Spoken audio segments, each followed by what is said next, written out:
Welcome back to Dodo Modern Poets, and we're going to start the second half with some more wonderful open mic poets. Yay! And we've had Rachel Sandbox on earlier, who comes from south of the river, and our first open mic poet of the second half is also from south of the river, and a Merton poet to boot. That's a group, by the way. So I'd like to welcome Andy V.Frost. Thank you. I wasn't planning to read tonight.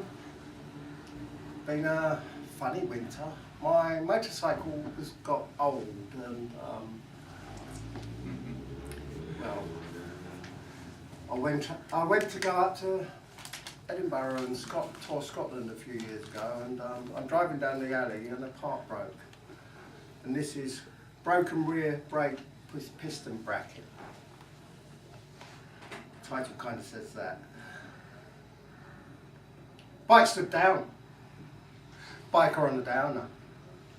6 days waiting for a part that could have seen him in Edinburgh, via Newcastle. For 2 days at the Fringe and meeting friends, before a ride across Cairngorms to a night in Inverness. Then who knows where he would have got to. Instead, he's lying on his bed. Bored of that, disinterested by this. Can't be asked to do anything. A prisoner in a self-made cage, he's irritable and pissed with the situation. A bank holiday weekend, stymieing all attempts to obtain a replacement. It's of little consolation. He found the break in the alley at the start of his trip, as opposed to finding out that the break he needed wasn't there. As opposed to finding out the break he needed wasn't there. But for now, he really doesn't care. For he's stuck at home with his going nowhere bike, and those holiday roads are no longer his.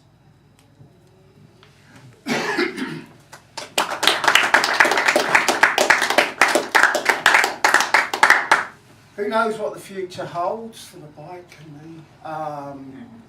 It's age-related expensivitis. In other words, a lot of things are happening at once, so tossing up a coin.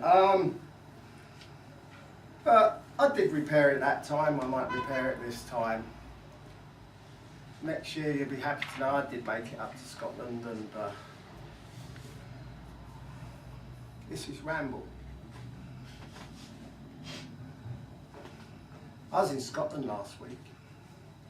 Edinburgh, the Fringe, meeting new friends. Sorry, meeting old friends, making new friends.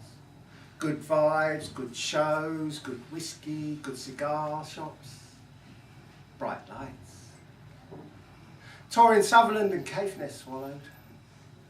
Meeting more friends. Revisiting favourite B&Bs.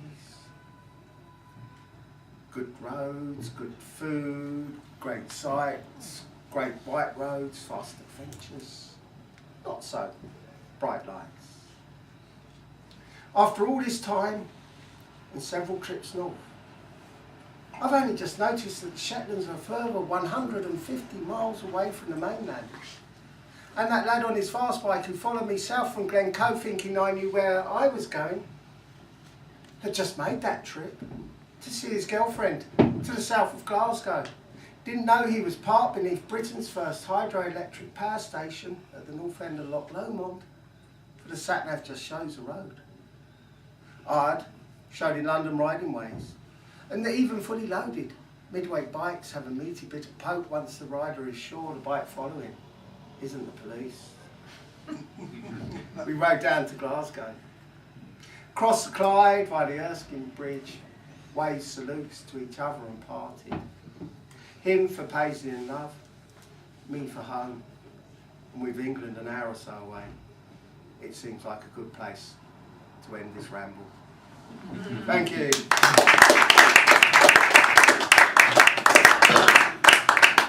Andy Don't go for it, V.Frost. you're in first, aren't you? Oh, you're... No, what's wrong? Rumming back to his seat there. Thank you, Andy. I'd like to invite Christine Eales now, who's got some haiku for us.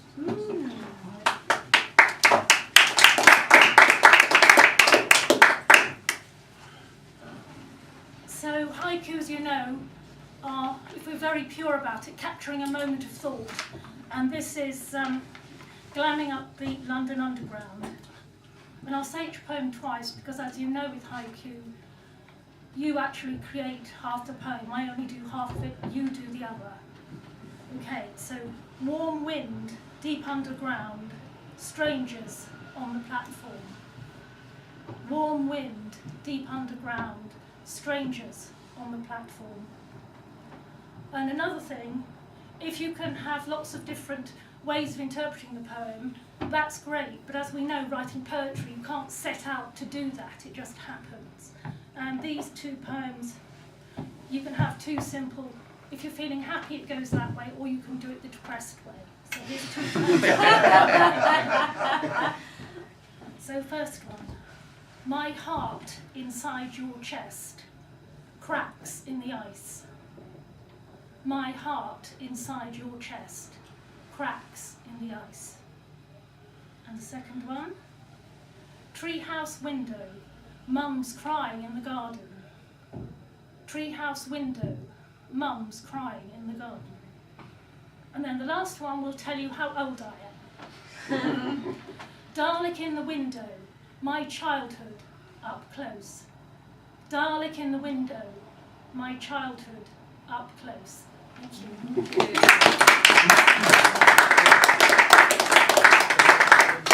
Lovely, Christine. I'm sure Basho would give you a big thumbs up for those. And then a new voice, big new voice today, the modern poets in this room, Kostya, Tsolakis. Please come forward.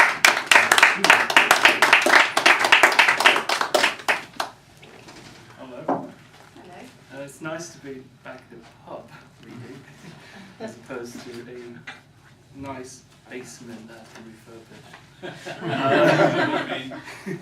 So I've got two poems for you. I am from North London, so representing N5.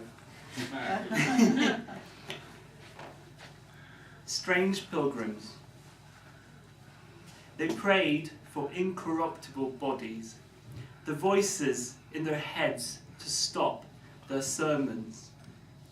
Guided by the orange glow of digital shells, they rode trains to end-of-the-line places they'd never have otherwise visited. Their hosts administered communion, drop by millimetre drop, at bedsides, kitchen islands, in sitting rooms with views of motorways. Tingle-fingered ecstasy came first. Everybody blossomed, crowned with blue chemical halos. Lips left ex-votos of spittle all over their skin. Tiled lino floors dropped from under their feet. Limbs lifted as every ugly insult that clung like fatty wax melted away. Then came the test some call going under, others wrestling the devil. Senses suspended, they lay on sofas or tangled flocati rugs, while the others witnessed. 20 minutes passed, sometimes an hour or two. Those who came back reported no memory, but exhibited bruises and bleeding tears. Those who failed shook themselves off in torrents of sweat, turned their eyes to their brains and were gone. They were mourned, of course they were, but their prayers had been answered. Look them up online. Some still teenagers, smiling forever, incorruptible.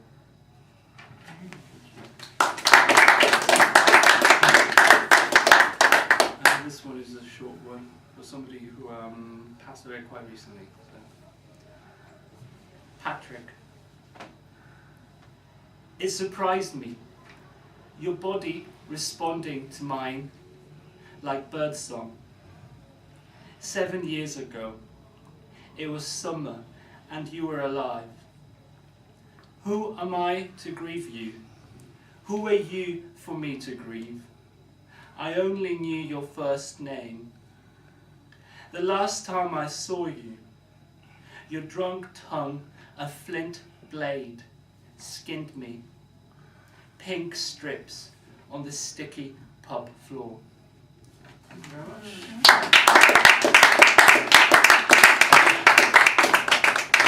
That was Kostya Tsolakis, and listening to Kostya's very powerful poems there, please leave your email addresses with us so we can, inform you of future readings and hear more from you, because that'll be very welcome. And last of our open mic poets tonight, somebody I've known again for many years, very welcome to Dodo Modern Poets once again. Please welcome Alison Trower. It's such a good night. It's so varied. I love it. So, if you just bear with me, I'm a bit sleepy actually, so I'll try to just liven up a little bit. This is Come Ashore Piece 2, and it's a bit of a thought experiment, which I tend to do quite a lot. Exhausted, cracked by salt, and clinging to your raft, you drift to the edge of the sea. The ocean whose rearing horses you fought to keep hold of breath has thinned to a feeble, watery lap. From its gentle, transparent lick, another substance, land, slopes upwards from you. It glares before you, sudden, breathtakingly green and dry. Where are the manners in things? There are none. There is no modesty here. It is naked and loud. Like the sea, the land looms before you. It roars, blows, claps, sways and sings. It is full, and it asks for nothing that it doesn't already have. You ask something urgent of it. Where is the way? How do I strive? Where are the paths? But there are no paths. You have reached uncharted territory. Looking back in the direction you've come, the horizon walls everything you ever knew out of sight. You've come beyond the curve. You couldn't have explained what more there could have been. In your blood you felt there is more. That is why you left. That is why you came with empty pockets, a knife for its sharp blade, and a bottle of water. But there is no one here going to show you the way.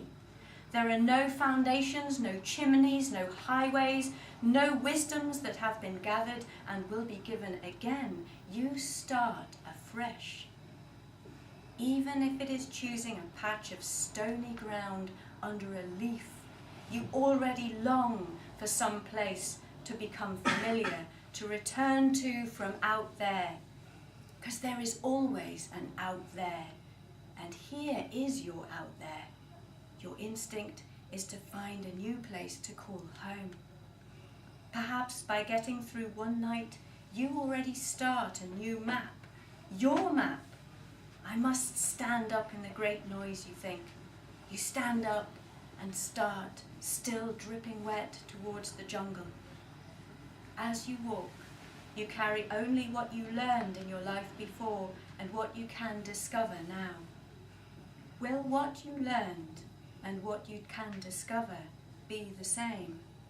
How will your map be different from all the other maps ever forged?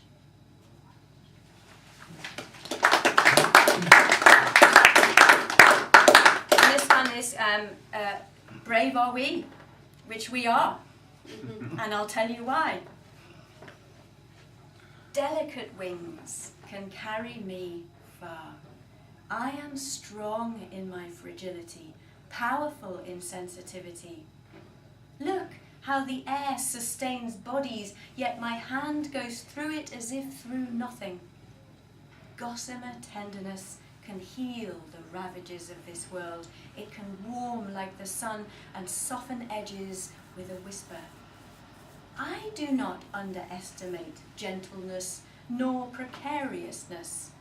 Life itself is out on a limb. I am out on a limb. My nerves are exposed, my veins visible, my pulse is a quick and quiet tapping, yet I dare to take part.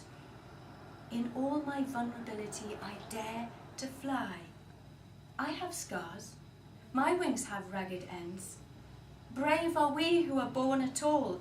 It takes courage to be sentient, to not know the future, to have blind spots, thin skin, to ache, to bleed, to lose. Like a bug, I could be crushed and spilled. So I carry my dainty body with care, knowing my cargo is precious. My cargo is my sentience. In being breathed life, I was breathed frailty. It is human to live among the things that hurt. I am flesh. I take part.